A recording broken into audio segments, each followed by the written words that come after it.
19वीं सेंचुरी के एंड में फिजिक्स के सामने एक ऐसी पहेली आई जिसका आंसर देना मुश्किल हो रहा था। ये पहेली थी ब्लैक बॉडी रेडिएशन कर्व की। कोई भी ऑब्जेक्ट जब अपने इंटरनल टेम्परेचर की वजह से रेडिएशन एमिट करता है तो उस ऑब्जेक्ट को ब्लैक बॉडी और उस रेडिएशन को ब्लैक बॉडी रेडिएशन कहते हैं। इस कर्व को एक्सप्लेन करने के लिए विन्स डिस्प्लेसमेंट लॉ और रेले जीन्स रेडिएशन लॉ दिए गए, लेकिन कोई भी लॉ इस कर्व को सक्सेसफुली एक्सप्लेन नहीं कर पा रही थी। ऐसा लगने लगा था कि क्लासिकल फिजिक्स से इसे एक्सप्लेन कर पाना पॉसिबल नहीं है। ऐसे में एक ऐसे रिवोल्यूशनरी आइडिया की ज़रूरत थी जो उस समय तक के नॉन फिजिक्स के बियॉन्ड जाकर इसे एक्सप्लेन कर पाए। ये कमाल किया German theoretical physicist max Planck ने। उन्होंने न केवल ब्लैक बॉडी रेडिएशन कर्व को सक्सेसफुली एक्सप्लेन किया बल्कि मॉडर्न फिजिक्स की नींव भी रखी, जिसे आज हम क्वांटम मैकेनिक्स के नाम से जानते हैं। क्वांटम मैकेनिक्स के इस वीडियो में हम प्लांक रेडिएशन लॉ के बारे में जानेंगे। So let's start the video.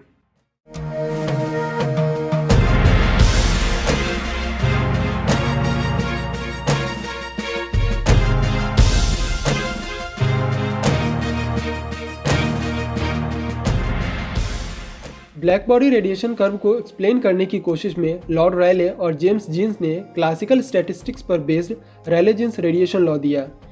इस लॉ के अकॉर्डिंग रेडिएशन की एनर्जी डेंसिटी उस रेडिएशन की स्क्वायर ऑफ फ्रीक्वेंसी के प्रोपोर्शनल होती है और स्क्वायर ऑफ वेवलेंथ के इन्वर्सली प्रोपोर्शनल होती है।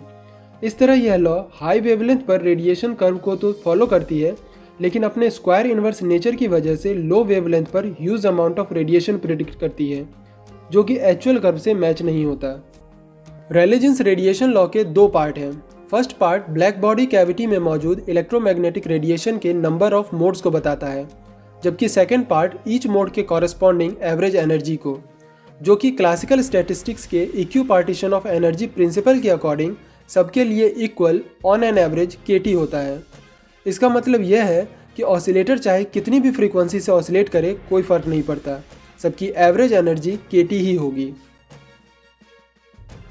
मैक्स प्लांक ने सालों से चले आ रहे क्लासिकल फिजिक्स के इसी थ्योरी के अगेंस्ट जाकर कहा कि ऐसा पॉसिबल नहीं है। उनका कहना था कि अगर ऑसिलेटर अलग अलग फ्रीक्वेंसी से ऑसिलेट हो रहे हैं तो उनकी एनर्जी भी अलग अलग होनी चाहिए।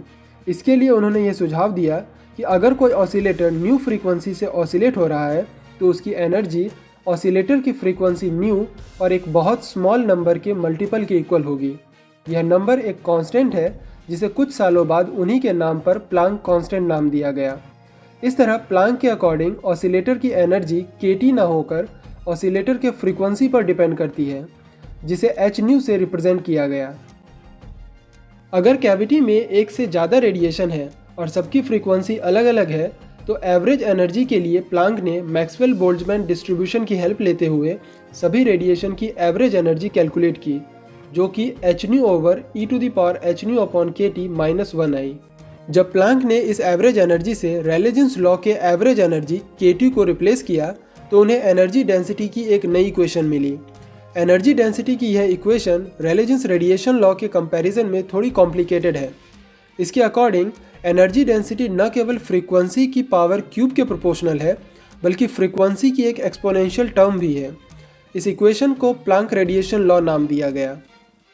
अब प्लांक रेडिएशन लॉ को ग्राफ पर ड्रॉ करते हैं। इस इक्वेशन में लैम्डा के दो टर्म है, 1/λ³ और लैम्डा की एक्सपोनेंशियल टर्म। सबसे पहले 1/λ³ का ग्राफ ड्रॉ करें तो यह कुछ डिक्रीजिंग नेचर का कर्व देता है। वहीं लैम्डा की एक्सपोनेंशियल टर्म का ग्राफ ड्रॉ करें तो यह एक इंक्रीजिंग कर्व बनाता है। दोनों ही कर्व टेम्परेचर की कांस्टेंट वैल्यू के लिए ड्रॉ किए गए हैं। जब दोनों ग्राफ को मर्ज कर देते हैं तो लो वेवलेंथ पर एनर्जी डेंसिटी लैम्डा की एक्सपोनेंशियल टर्म के कर्व को फॉलो करती है, क्योंकि इस वेवलेंथ पर एक्सपोनेंशियल टर्म डोमिनेटिंग है। लेकिन वेवलेंथ बढ़ने के साथ साथ 1/λ³ कर्व का इफेक्ट भी बढ़ने लगता है और एक्सपोनेंशियल टर्म का इफेक्ट घटने लगता है। एक पर्टिकुलर वेवलेंथ पर ये दोनों कर्व इक्वली इफेक्टिव हो जाते हैं। इस वेवलेंथ पर black body maximum radiation emit करती है। इस वेवलेंथ को पीक या डोमिनेटिंग वेवलेंथ कहते हैं।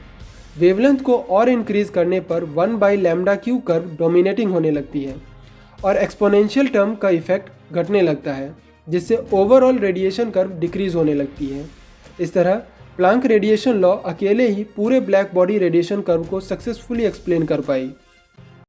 प्लांक के इस रिवोल्यूशनरी आइडिया ने कि रेडिएशन की एनर्जी उसकी फ्रीक्वेंसी पर डिपेंड करती है ने न केवल ब्लैक बॉडी रेडिएशन कर्व की पहली को सुलझाया बल्कि आज के मॉडर्न फिजिक्स की नींव भी रखी, जिसे आज हम क्वांटम मैकेनिक्स के नाम से जानते हैं।